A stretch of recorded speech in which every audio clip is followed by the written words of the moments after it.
हाय viewers, पिछले class में आपने रियल नंबर के बारे में पढ़ा होगा कि रियल नंबर में इंटीजर्स क्या होते हैं, होल नंबर्स क्या होते हैं, नेचुरल नंबर क्या होते हैं। आइए इस नेक्स्ट क्लास में हम लोग न्यू टॉपिक पढ़ते हैं।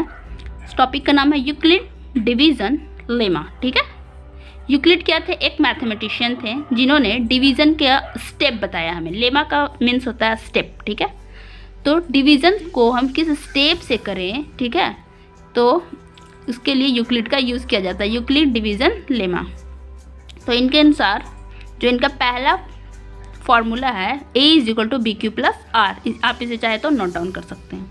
ठीक है, तो a is equal to B Q R में पहला दिमाग में पे क्वेश्चन क्लिक कर रहा होगा कि a क्या है, b क्या है, q क्या है एंड r क्या है। ठीक है, a b q r ये सभी क्या है, एक इंटीजर्स है जो इसको यहाँ पे सपोज किया गया है कि हम किसी भी डिजिट को लेते हैं, किसी भी इंटीजर को लेते हैं तो एज ए डिनोट किया है, फिर b फिर q फिर r। ठीक है, वो तो ठीक है। अब आगे चलते हैं, हम लोग देखते हैं कि a यहाँ पे है क्या। a एज ए डिविडेंड माना गया है, इसे हिंदी में भाज्य बोलते हैं। b एज ए डिवीज़र माना गया है, जिसे भाजक बोलते हैं। q एज ए कोसेंट माना गया, जिसे हिंदी में भागफल। एंड r को रिमाइंडर माना गया है, जिसे हिंदी में शेषफल बोलते हैं। ठीक है, अब हम लोग नेक्स्ट पॉइंट पे जाते हैं।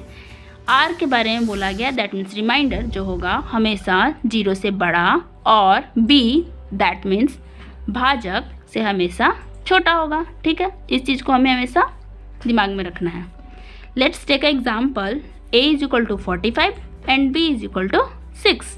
तो अब हम लोग देखते हैं कि ये जो फॉर्मूला है वो इसको कैसे सेटिस्फाई करता है। ठीक है, तो हम लोग क्या ले रहे हैं, a 45 दैट मीन्स डिविडेंड को यहाँ रखा हमने। ठीक है, 45, और b क्या है, डिवीज़र यहाँ रखा हमने। उसके बाद 6 7 जा 42, 3 आया आपका रिमाइंडर। ठीक है, तो आप यहाँ देख लीजिए क्या है, 45 a, और ये हो गया b, ये हो गया q प्लस r। ठीक है, और अब इस r को भी अब देखिए, r 3 क्या है आपको, 0 से बड़ा, और क्या बोला है, तो हम लोग यहाँ 45 is equal to 6 into 7 plus 3 देखते हैं। ठीक है, तो क्या है, यहाँ आप देख रहे हैं ये सेटिस्फाई कर रहा है, यहाँ 45 यहाँ 45। अब इस रिमाइंडर को देखते हैं कि ये इस पे सही आ रहा है या नहीं। r यहाँ क्या है, 0 से बड़ा और b से छोटा। तो आप 3 को देखिए, ये 0 से तो बड़ा है, और यहाँ b क्या है, b 6 है, और ये 6 से छोटा है। ठीक है, तो यानी ये दोनों तरह से हमें इस पे सेटिस्फाई हो रहे हैं। नेक्स्ट हम लोग इस यूक्लिड के द्वारा, मतलब हम किस तरह से HCF को डिवीज़न फॉर्मूला यूज़ करके निकाल सकते हैं, हम मेन ये पढ़ना है हमें। ठीक है, हमें क्या पढ़ना है कि HCF को डिवीज़न थ्योरम से स्टेप बाय स्टेप करके कैसे निकाल सकते हैं। तो पहला एग्जांपल हम लोग लेते हैं, एक है 455 एंड सेकेंड इज़ 42। ठीक है, तो हमको सबसे पहले हमें ये पॉइंट आउट करना है कि दोनों इंटीजर्स में बड़ा कौन है। तो जाहिर सी बात है, आप देख रहे होंगे 455 इज़ ग्रेटर देन 42। तो जो बड़ा होता है उसको पहले हम लोग एज अ डिविडेंड लेते हैं। ठीक है, तो 455 आपका डिविडेंड हो गया एंड 42 इज़ आपका डिवीज़र। ठीक है, तो यहाँ देखिए 455 है, 42 इंटू 10 करोगे तो 420 आएगा। उसके बाद रिमाइंडर 35 रिमाइंडर।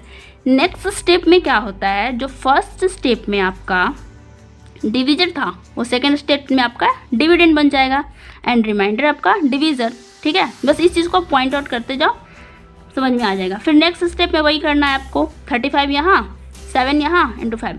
और मेन बात ये है कि आपको ये स्टेप तब तक दोहराना है जब तक कि हमें रिमाइंडर 0 ना मिल जाए। जिस स्टेप में रिमाइंडर 0 होगा, समझिए वो स्टेप आपका लास्ट स्टेप होगा, और उस स्टेप का ये b दैट मीन्स डिवीज़र, यही आपका HCF होगा। दैट मीन्स हम कह सकते हैं कि 455 एंड 42 का HCF जो होगा वो 7 होगा। ठीक है, यहाँ तक कोई प्रॉब्लम नहीं होनी चाहिए। अब नेक्स्ट एग्जांपल जो आपको पूरी तरह से क्लियर कर देगा। ठीक है, तो हम फर्स्ट डिजिट लिए हैं 4052 एंड 12576। पहले कंपेयर कर लो कौन बड़ा है, तो 12576 इज़ ग्रेटर देन 4052। तो हम इसको 12576 को क्या लेंगे, एज अ डिविडेंड, और ये डिवीज़र। ठीक है, तो इसको देखो यहाँ ये डिवाइड किया मैंने, 3 बार में जाएगा, यहाँ आपका बच जाएगा 660, 7 2 बचेगा, 5 में से 1 जाएगा, 4 बचेगा, 420। ठीक है, अब नेक्स्ट स्टेप में ये आपका बन गया डिविडेंड और ये आपका डिवीज़र। फिर उसी तरह आप इसे 9 बाद में काटोगे, फिर 272 रिमाइंडर आएगा, फिर इसको लोगे, फिर ये 272 आपका बन जाएगा डिवीज़र। इसी तरह आप ये स्टेप सारे करते जाओगे। और कहा है मैंने तब तक करोगे जब तक जिस स्टेप में हमें रिमाइंडर 0 ना मिल जाए। तो कौन सा स्टेप में मिला हमें? First, second, third, fourth, fifth, six, seventh step में हमें मिला है 0। और उस स्टेप का क्या देखेंगे हम लोग? उस स्टेप का डिवीज़र देखेंगे। तो आपको क्या मिला? 4। दैट मीन्स 4052 एंड 12,576 का जो आपका HCF है वो क्या आया? 4। ठीक है, तो आप इस स्टेप को अच्छे से देखो और उसके बाद आप आराम से इसे निकाल सकते हो। बस करना कुछ नहीं है आपको, ये दोनों को पॉइंट आउट करना है, पहले कौन बड़ा है, उसके बाद डिवीज़र और डिविडेंड किसको रखना है, उसके बाद आप इस तरह करते जाओ, भागा करते जाओ, फिर उसके बाद लास्ट स्टेप तक जाओ जिसमें 0 आ रहा है, उसका आप डिवीज़र चेक करो, वही डिवीज़र जो होगा वो उसका HCF होगा। ठीक है, इसमें कन्फ्यूजन वाली कोई बात नहीं समझ में आ रहा है, एक बार फिर से आप वीडियो को देख लीजिए।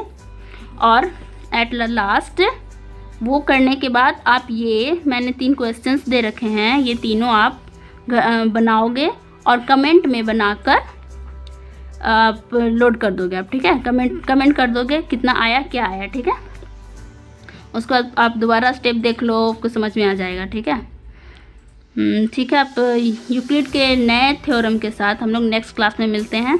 Thank you, bye bye.